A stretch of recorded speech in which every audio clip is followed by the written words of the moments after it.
अब जैसे पहला नंबर क्वेश्चन है, कर उस रेखा की दिक् को ज्याय ज्ञात कीजिए जो एक्स अक्ष, वाई अक्ष और जेड अक्षों से समान कोण अंतरित करती है। तो सबसे पहले हम यहाँ देखेंगे दिक् को ज्याय कहते कि नहीं है। तो यहाँ हम चित्र जैसे बनाते हैं, यहाँ ये क्या है, ये क्या है एक्स अक्ष, ये वाई अक्ष और ये क्या है जेड अक्ष। ये एक्स अक्ष, वाई अक्ष और ये क्या है जेड अक्ष। ध्यानपूर्वक समझिएगा, यहाँ ये है कि किसी भी सदिश के द्वारा, ये क्या है सदिश, किसी भी सदिश के द्वारा एक्स अक्ष और वाई अक्ष और जेड अक्ष की धनात्मक दिशाओं के साथ बनने वाले कोणों के कोसाइन को हम क्या बोलेंगे, दिक् को ज्याय। ध्यानपूर्वक समझिएगा कि जैसे ये क्या है, एक सदिश है और इस सदिश के द्वारा एक्स अक्ष की धनात्मक दिशा के साथ अल्फा और वाई अक्ष की धनात्मक दिशा के साथ बीटा और जेड अक्ष की धनात्मक दिशा के साथ कौन सा कोण बने, गामा बने। तो इन्हीं कोणों के कोसाइन को हम क्या बोलेंगे, दिक् को ज्याय। मतलब कोसाइन का मतलब होता है कास लेंगे, तो यहां से क्या आएगा कॉस अल्फा और ये क्या हो जाएगा कॉस बीटा और ये क्या होगा कॉस गामा। तो इन्हें हम क्या बोलेंगे, इन्हें हम क्या बोलेंगे, दिक् को ज्याय। और इनको हम सामान्य रूप से किससे प्रदर्शित करते हैं, इस कॉस अल्फा को हम एल से प्रदर्शित करेंगे।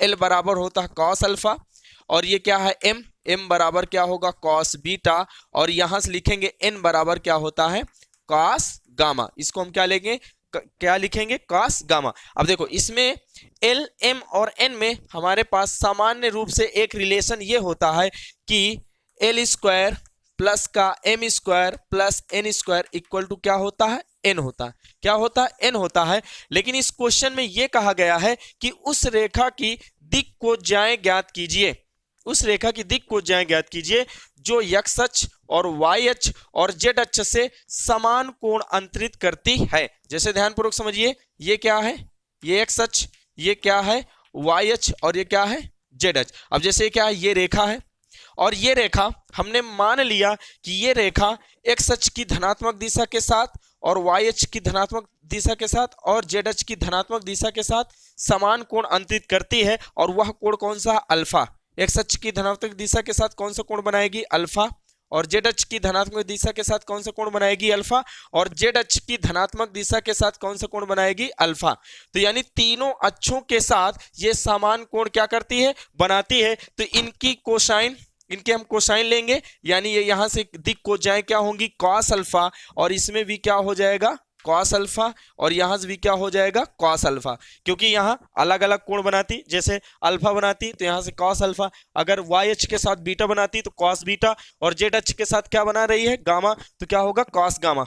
लेकिन ये रेखा एक्स अक्ष, वाई अक्ष और जेड अक्ष के साथ यानी तीनों के साथ समान कोण बना रही है। तो यहां से क्या आएगा कॉस अल्फा, कॉस बीटा और कॉस गामा, यही इसकी क्या है दिक् को ज्याय है। और ये क्या होगा एल की वैल्यू और यही क्या हो जाएगी एम की वैल्यू हो जाएगी। एम बराबर क्या होगा कॉस अल्फा और यही क्या होगा एन बराबर कॉस अल्फा। अब ये क्या है, ये आपको रिलेशन पता है, जैसे कि रिलेशन क्या होता है एल स्क्वायर प्लस का एम स्क्वायर प्लस का एन स्क्वायर इक्वल टू क्या होता है एम। तो यहाँ एल की वैल्यू क्या है कॉस अल्फा, तो स्क्वायर है तो कॉस स्क्वायर अल्फा प्लस का कॉस स्क्वायर अल्फा प्लस का फिर लिखेंगे क्या लिखेंगे कॉस स्क्वायर अल्फा। क्योंकि तीनों के साथ क्या बनाती है समान कोण बनाती है, यानी इक्वल कोण बनाती है। तो ये सब में हमने मान लिया कि सब में ये अल्फा अल्फा कोण बनाएगी। तो समझ गए यहाँ से। तो ये क्या कॉस स्क्वायर अल्फा जो ऐड करेंगे तो यहाँ से क्या आएगा 3 cos square alpha equal to 1।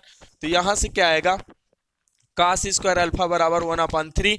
तो यहां से आएगा cos alpha equal two plus minus 1 क्या होगा 3, वो भी किस में आएगा अंडर रूट में आएगा। तो यही इसकी क्या हो जाएंगी दिक् को ज्याय हो जाएंगी। क्योंकि कॉस अल्फा ये क्या है अल्फा, यानी एल बराबर भी ये एल बराबर भी क्या आएगा प्लस माइनस 1/√3 और ये क्या है एम बराबर भी क्या है, क्योंकि कॉस अल्फा यहां से प्लस माइनस 1/√3 और n बराबर भी प्लस माइनस 1/√3 आएगा। तो यही आपकी क्या हो जाएंगी दिक् को ज्याय हो जाएंगी। तो आप यहां से आसानी से इस क्वेश्चन को क्या कर सकते हैं समझ सकते हैं।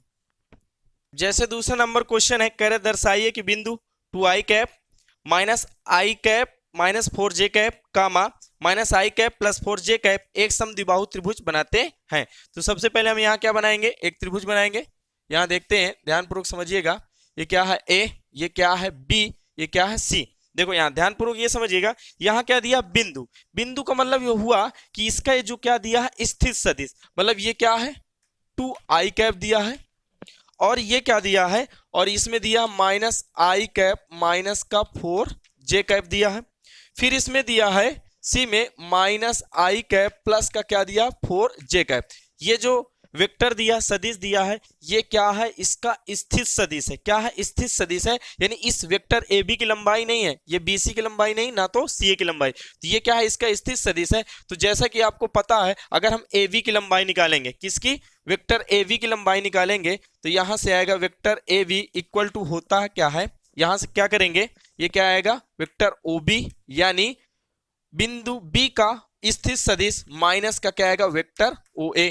तो यहां से क्या आएगा, vector A B equal to आएगा, ओ बी की वैल्यू क्या है, ये किसकी वैल्यू, ओ बी की, तो यहां से क्या करेंगे, -i माइनस का क्या करेंगे, -4j, और माइनस ये क्या है, 2i, तो यहां से क्या करेंगे, माइनस का 2i कैप, तो यहां से आएगा vector A B equal to क्या आएगा, यहां से आएगा माइनस का 3i कैप माइनस का क्या आएगा, 4j कैप। तो वेक्टर ए बी की वैल्यू आ गई।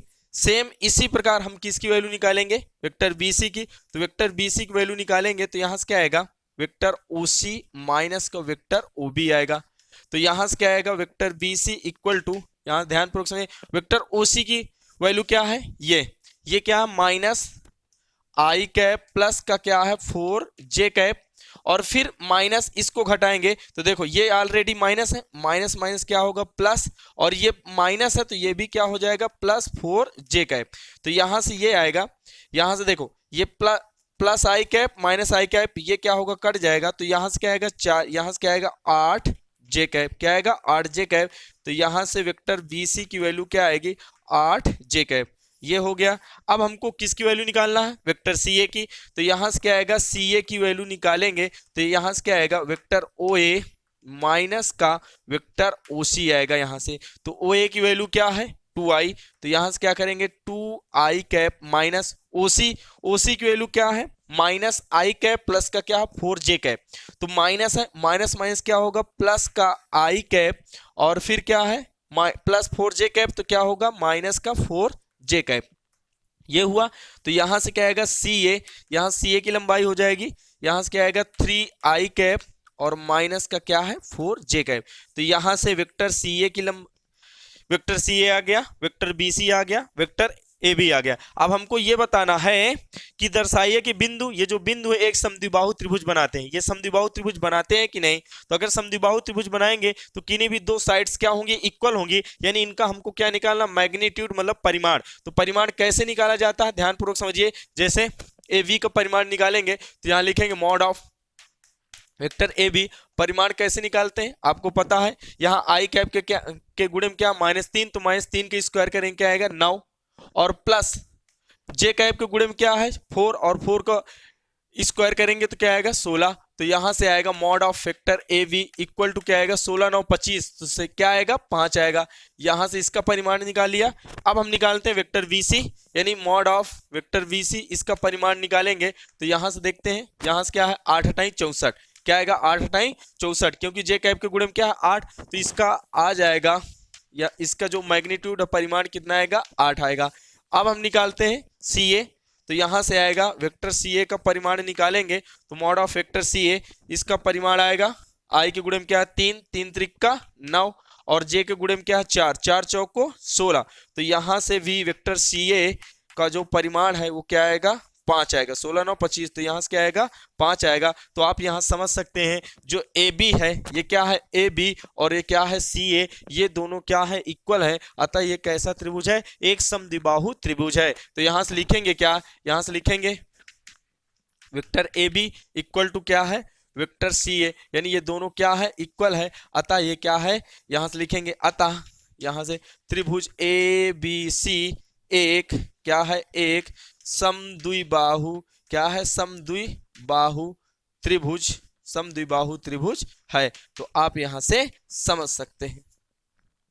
अब जैसे तीसरा नंबर क्वेश्चन है, करें यदि वेक्टर ए बराबर कितना दिया है, वेक्टर ए बराबर दिया है यहां से 2i कैप प्लस का 3j कैप, और क्या दिया प्लस का क्या दिया 2k कैप, और यहां से दिया है वेक्टर बी इक्वल टू दिया है वेक्टर बी बराबर आई कैप प्लस का 2 कैप और प्लस का क्या है के कैप दिया है। तो हमें क्या करना है, vector A cross vector B की वैल्यू हमको निकालना। तो जैसा कि आपको पता है vector A cross vector B की वैल्यू निकालेंगे, कैसे निकालते हैं, यहां से लिखेंगे आई कैप और ये क्या है जे कैप और ये क्या है, यहां से क्या आएगा के कैप, यहां से आएगा ये क्या होता प्लस माइनस, ये क्या होता प्लस, आपको पता है यहां से। अब देखो वेक्टर ए यहाँ क्या है आई के गुणे में क्या है 2, तो यहां से लिखेंगे 2, जे के गुणे में क्या है 3 तो क्या आएगा 3, के गुणे में क्या है 2 तो 2 लिखेंगे। फिर वेक्टर बी के आई के गुणे में क्या है 1 1 लिखेंगे, जे के गुणे में क्या है 2 2 लिखेंगे, के गुणे में क्या है 1 1 लिखेंगे। तो यहां से क्या आएगा, देखो ये प्लस माइनस प्लस, पहले हम क्या लेंगे आई कैप, क्या लेंगे यहां से क्या आएगा आई कैप हो जाएगा। तो ये पूरा बंद और ये पूरा बंद, 3 के इसमें गुणा करें 3 एक कम 3 माइनस 2 दूनी 4 माइनस 4 प्लस माइनस, फिर क्या करेंगे माइनस, फिर क्या करेंगे जे कैप, यहां से क्या लेंगे जे कैप, ये पूरा बंद करेंगे ये पूरा बंद करेंगे, ये पूरा बंद ये पूरा बंद, तो बचेगा क्या ये 2 एक कम 2 और यहां से क्या आएगा 2 एक कम 2, तो माइनस का क्या करेंगे 2, फिर क्या करेंगे प्लस का क्या करेंगे के कैप, और के कैप में ये पूरा बंद और ये पूरा बंद, पूरा बंद कर देंगे, ये पूरा बंद ये पूरा बंद, तो 2 दूनी 4, कितना आएगा 4 और 1 का गुणा 3 में करेंगे क्या आएगा 3, तो यहां से हो जाएगा, यहां से क्या आएगा 3 में से -4 जाएंगे क्या आएगा -1 का गुणा करेंगे तो क्या आएगा माइनस का आई कैप, यहां से ये पूरा क्या हो जाएगा 0 और इस 4 में से 3 जाएंगे तो क्या आएगा प्लस का क्या आएगा के कैप। तो यही आपका क्या हो जाएगा ए क्रॉस बी की वैल्यू हो जाएगी। तो आप यहां से इस क्वेश्चन को आसानी से समझ सकते हैं।